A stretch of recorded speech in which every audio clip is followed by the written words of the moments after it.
Hello viewers, আসসালামু আলাইকুম। Welcome back to my channel.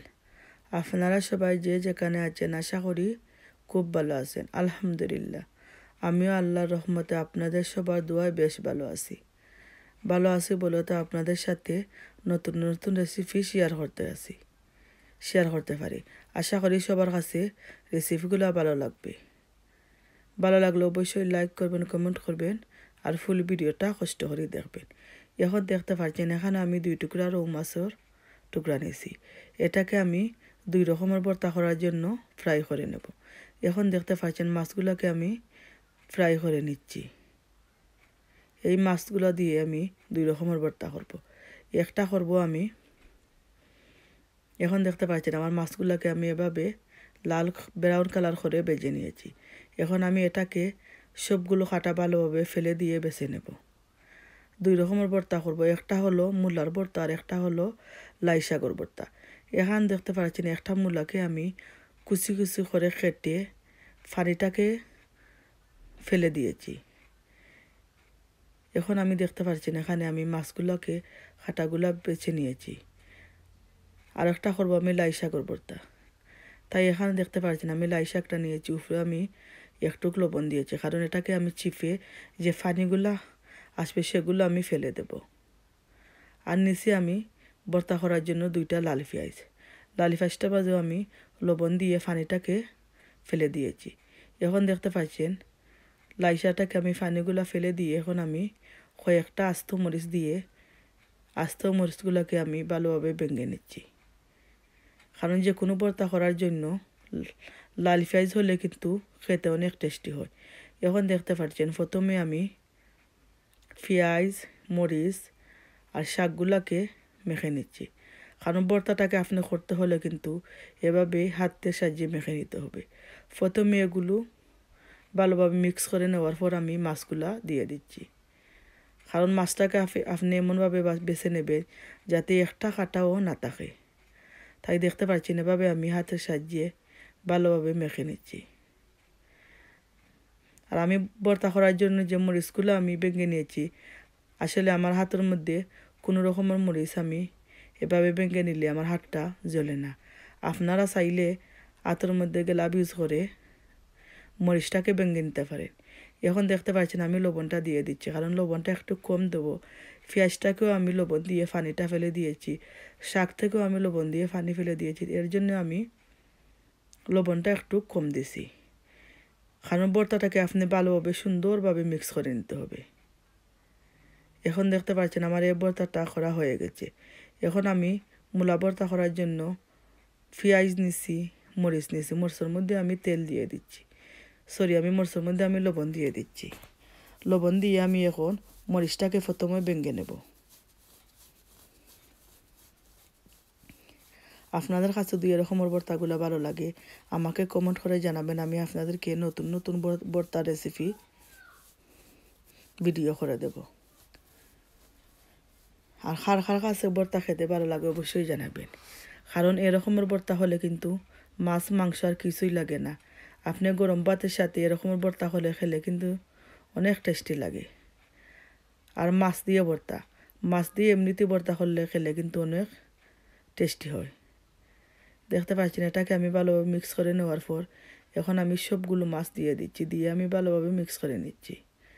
আপনাদের কাছে যদি আমার ভিডিওগুলো ভালো লাগে অবশ্যই যারা আমার চ্যানেল নতুন তারা আমার চ্যানেলটাকে সাবস্ক্রাইব করবেন।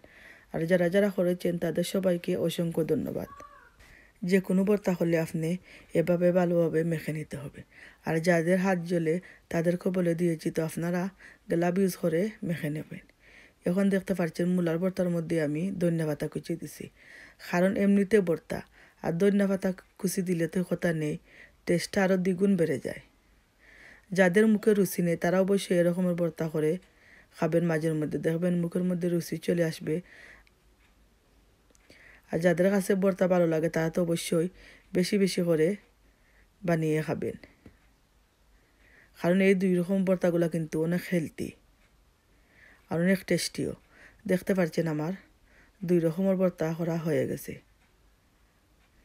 গরম ভাত দিয়ে আর এই ভর্তাগুলো খেলে কিন্তু দারুণ টেস্ট। তাই আমি মাঝে মধ্যে এরকমের ভর্তা করে খাই, কারণ ভর্তাগুলো হলো আমার খুব প্রিয়। শুটকির ভর্তা তো আমার সব থেকে বেশি প্রিয়। তাই আজ আমি সাগর ভর্তা আর মূলার ভর্তা শেয়ার করছি, কারণ অনেক হেলদি ভর্তা।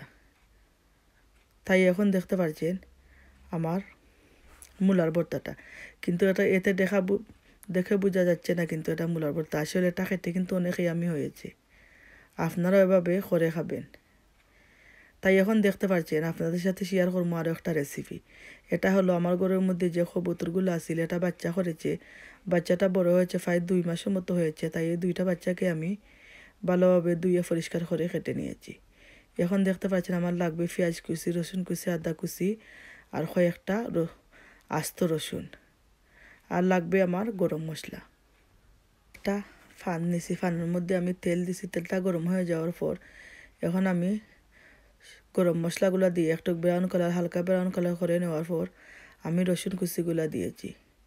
এখন আমি দিয়ে দেব আদা কুচি, দিয়ে এটাকে আমি হালকা ব্রাউন কালার করে ভেজে নেব। তারপরে আমি দিয়ে দেব পেঁয়াজ কুচি, কারণ এটা দিয়ে আমি বুনা করব কবুতরের জাল ফ্রাই বুনা। দেখতে পাচ্ছেন হালকা ব্রাউন কালার হয়ে যাওয়ার পর এখন আমি দিয়ে দেব পেঁয়াজ কুচিগুলা। পেঁয়াজের সাথে আমি লবণটাও দিয়েছি। তাই এখন আমি এটাকে ব্রাউন কালার করে ভেজে নেব। একটু নাড়াচাড়া করে নিচ্ছি যাতে রসুন আর আদা কুচিটা পেঁয়াজটা একসাথে মিক্স হয়ে যায়। এখন আমি এটাকে ঢাকনা দিয়ে ঢেকে দেওয়ার পর দেখতে পাচ্ছেন আবার চলে এসেছি। আমার পেঁয়াজটা ব্রাউন কালার হয়ে যাওয়ার পর প্রথমে আমি মাংসটাকে ভেজে নেব, কারণ এই মাংসটাকে আমি গরম পানির মধ্যে আমি প্রায় আধা ঘন্টার মতো রেখে দিয়েছি, কারণ ফ্রেশ কবুতর, তাই এটার মধ্যে একটু গন্ধ হতে পারে। এর জন্য আমি গরম পানি দিয়ে এটাকে আমি ধুয়ে নিয়েছি। এখন আমি এটাকে 5 মিনিটের মতো এভাবে ভেজে নেব। এটাকে আমি বড় বড় টুকরো করে কেটে নিয়েছি। দেখতে পাচ্ছেন 5 মিনিট হয়ে যাওয়ার পর এখানে আমি সব রকমের মাংসর যে মশলা এগুলো নিয়েছি। মরচর গুঁড়া, হলদের গুঁড়া, ধনিয়া গুঁড়া, কারি পাউডার, ফাঁসফোড়ন, গোলমরিচের গুঁড়া, জিরার গুঁড়া, সব জাতের মশলা নিয়ে এখন আমি এটাকে ভালোভাবে মশলাটাকে মাংসের সাথে মিক্স করে নিচ্ছি, কারণ এটার মধ্যে আমি এখন কোনো পানি ইউজ করতাম না, কারণ মাংস থেকে যে পানি আসবে এই পানি দিয়ে আমি মাংসটাকে সিদ্ধ করব। আর হ্যাঁ, আপনাদেরকে আর একটা কথা বলি, যারা আমার চ্যানেলে নতুন সাবস্ক্রাইব করছেন না, প্লিজ আপনারা সবাই আমার চ্যানেলটাকে সাবস্ক্রাইব করবেন।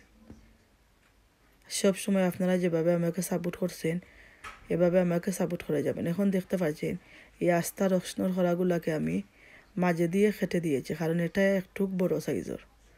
এখন আমি এগুলোকে দিয়ে ভালোভাবে নাড়াচাড়া করে নিচ্ছি, কারণ এটাকে ভালোভাবে কষিয়ে নিতে হবে। এটা খেতে কিন্তু অনেক টেস্টি হয়েছে, কারণ ফ্রেশ কবুতরের মাংস।